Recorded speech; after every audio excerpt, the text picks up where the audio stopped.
शुभकामना देना चाहता हूं इस बजट के लिए पूरे प्रदेश को, और मैं धन्यवाद करना चाहता हूं। और अपनी बात शुरू करूं उससे पहले मैं इस देश और प्रदेश की स्थिति के बारे में एक निवेदन करना चाहता हूं कि पीर हो गई है पर्वत सी, अब ये पिघलनी चाहिए, हिमालय से फिर कोई गंगा निकलनी चाहिए, जो आग मेरे दिल में है वो हर दिल में जलनी चाहिए। हंगामा खड़ा करना मेरा मकसद नहीं, मैं चाहता हूं कि मेरे इस देश और प्रदेश की तस्वीर बदलनी चाहिए, तकदीर बदलनी चाहिए। तस्वीर और तकदीर सिर्फ किसी के भाषणों से नहीं बदलती है, जन कल्याणकारी कामों से बदलती है, अच्छी सोच से बदलती है, और वो सोच इस बजट में दिखी है। मैं निवेदन करना चाहता हूं, बहुत लंबी चौड़ी बात ना करके और आंकड़ों के मायाजाल में ना फंस के मैं आप लोगों से आग्रह करना चाहता हूं, निवेदन करना चाहता हूं। इस प्रदेश में 2 प्रमुख समाचार पत्र हैं, उनके नाम उल्लेख करना मैं उचित नहीं समझता, लेकिन आज एक प्रदेश लेवल के समाचार पत्र में मैंने पढ़ा, सुबह सुबह पढ़ा तो मुझे बड़ा हर्ष का विषय हुआ कि आज तक मैं बजट के बारे में आज तक पढ़ता आया हूं, राजनीतिक जीवन में पढ़ता आया हूं, बचपन से पढ़ता आया हूं, हर अखबार में ये लिखा जाता था ऊंट के मुंह में जीरा। लेकिन मैं धन्यवाद देना चाहता हूं, पहली बार इस बजट को देख के राजस्थान के एक प्रतिष्ठित अखबार ने लिखा कि ऊंट के मुंह में शीरा यानी हलवा। पहली बार मैंने ये सुना तो प्रसन्न हुआ मन, क्योंकि अखबार हमारा नहीं है, राजनीतिक दल का नहीं है, किसी व्यक्ति का नहीं है, किसी राजनेता का नहीं है।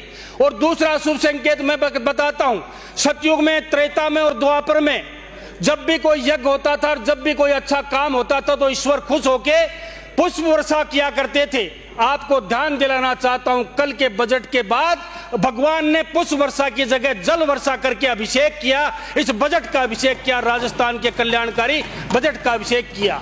मैं निश्चित रूप से कहना चाहता हूं आप लोगों से, आंकड़ों के मायाजाल में ना फंस के, आप लोगों का काम है विरोध करना और आप इसीलिए विरोध में बैठे हो। और मैं खुश नसीब हूं कि 16वीं विधानसभा का सदस्य हूं और आप सब भी इस पक्ष के खुश नसीब सदस्य हो, क्योंकि आज तक का, अब तक का सबसे बड़ा विपक्ष देखने को मिल रहा है। आगे कांग्रेस नाम की एक प्रजाति लुप्त होने के लिए जा रही है, इतना बड़ा विपक्ष आपको देखने को नहीं मिलेगा।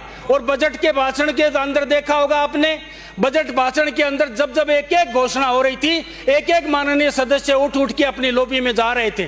और मैं ये निवेदन करना चाहता हूं, जीवन में कभी सोचना नहीं, खड़े होके बजट पढ़ेंगे, आप आगे आगे बैठ के बजट सुनने लायक भी नहीं बचोगे, क्योंकि आपने 60 साल में इस देश को दिया क्या है, हिंदुस्तान को, इस देश को दिया क्या, राज तो आपने ही किया। कैसे आंकड़ों का माया जाल, इसमें जीरो, इसमें जीरो, ये कह के सदन को गुमराह नहीं करते हैं। ये देश का और प्रदेश का बजट है। आप लोगों से आग्रह करना चाहता हूं, अगर गौर से पढ़ोगे तो हम लोगों ने हेमाराम चौधरी जी ने कहा था बजट भाषण पे, आपके अशोक जी गहलोत ने बजट भाषण पढ़ा था और उन्होंने कहा था लास्ट के 6 महीने में अगर इस जनता को आप सोने से भी तोल दोगे तो आपको वोट नहीं देंगे। मैं धन्यवाद देना चाहता हूं मुख्यमंत्री भजन लाल जी शर्मा को और माननीय हमारी राजनीतिक दल को। मैं निवेदन करता हूं कि पहली बार, पहली साल में हम लोगों ने जो काम करके दिखाए और जो बजट पेश किया है, जो अक्सर आज तक आजादी के बाद अंतिम साल में और अंतिम 6 महीनों में बजट पास हुआ करता था। यह आग्रह करता हूं कांग्रेस के साथियों, जमीन पे खड़े होकर सितारों की बात करते हो और गुफा में पड़े और किनारों की बात करते हो और जेब में धेला नहीं और हजारों की बात करते हो। ऐसे मैं निवेदन यह आग्रह करना चाहता हूं आप लोगों से, आग्रह यह है मेरा कि ये बजट जन कल्याणकारी बजट है। इस बजट का अगर एक एक आंकड़ा पढ़ूंगा तो मैं भी आंकड़ों के मायाजाल में आप लोगों को गुमराह करना नहीं चाहता हूं। मैं बहुत बहुत आभार प्रकट करना चाहता हूं इस मौके पर कि आप लोगों ने मुझे बोलने का मौका दिया है कि जो चीजें अंत में हुआ करती थी, पहली बार मैं उस बात को दोहरा रहा हूं कि हमने विजन को देखते हुए जो 35 लाख करोड़ के एमओयू किए हैं, ये अंतिम साल में भी प्रदेश को गुमराह करने के लिए किए जा सकते थे, लेकिन हमने प्रदेश की जनता को गुमराह नहीं किया और पहली बार हम लोगों ने शुरू में ये काम करने की योजना बनाई। आप लोगों ने कभी सोचा है कि इस देश को, इस प्रदेश को प्लास्टिक मुक्त करने के लिए कोई छोटा सा काम भी कोई बजट में हाथ ले सकता है? मैंने उस बात को नोट किया कि प्रत्येक पंचायत में आप लोगों को 1 लाख रुपए के बर्तन, जो प्लास्टिक मुक्त आपको की पंचायत बनानी है, 1 लाख रुपए के बर्तन देकर जो इतनी बड़ी सोच का परिचय दिया है। किसान के लिए जो जमीन की बुआई के समय में जब किसान सेठ साहूकार के चक्कर लगाता है और अपनी खाद और बीज के लिए बढ़िया की दुकान पे जब अंगूठा टेकता है और मुश्किल से उसको खाद बीज का पैसा मिलता है, उसके लिए हमारे माननीय प्रधानमंत्री जी ने सोचा और शुरू में 6,000 रुपए देके किसान का मान और सम्मान बचाया। और धन्यवाद देना चाहता हूं हमारे मुख्यमंत्री जी को कि उन्होंने 2,000 बढ़ा के पहले और 1,000 बढ़ा के 9,000 रुपए करके किसान का मान और सम्मान बढ़ाया, उसके लिए मैं धन्यवाद देना चाहता हूं।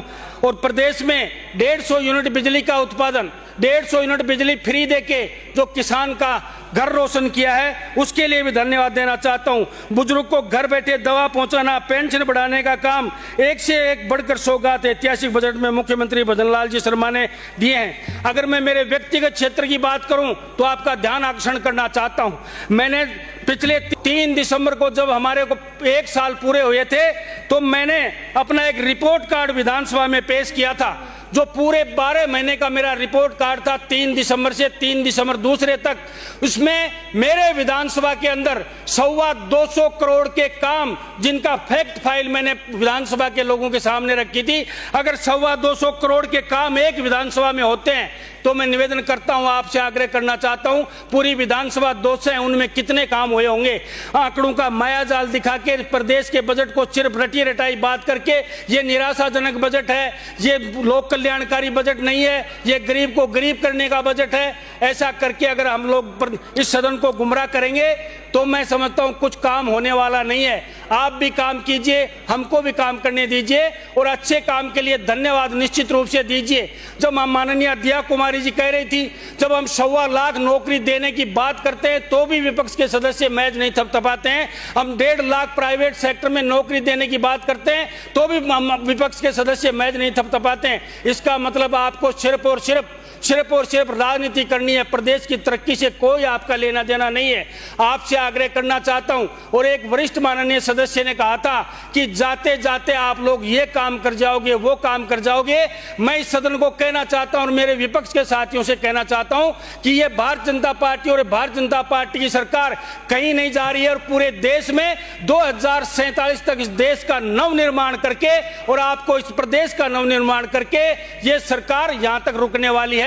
आग्रह इतना करना चाहता हूं, आशा करता हूं कि आप लोग भी इस देश के नवनिर्माण में और प्रदेश के निर्माण में सहभागी रहेंगे।